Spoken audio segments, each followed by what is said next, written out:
We've had one of our writers build a complete freelance business from scratch in like 4 months this year with developmental editing. Yeah, and I think that a lot of fiction writers don't realize that developmental editing is actually a really good pair as a freelancing job because developmental editing, unlike line editing, is not about catching typos. It's about giving somebody high-level story notes about what characters are working and what is like really kind of like ending up, being successful for a finished book versus what's holding the writer back.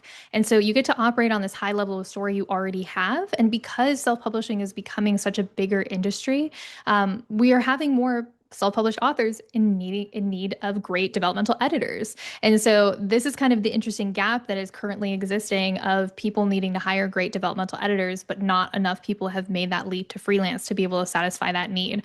And we've had one of our writers build a complete freelance business from scratch in like 4 months this year with developmental editing. And Wow. so I think that that is something that a lot of people are overlooking because when you first think about editing, you're like, ah, that's too hard. I don't want to work on other people's stuff. But it actually makes you a better writer to work as an editor. And it also has this other version of cash flow, and it's a slightly different brain, part of your brain than when you're writing and generating from scratch. So I think that that's really accessible for writers who want to get into freelance writing.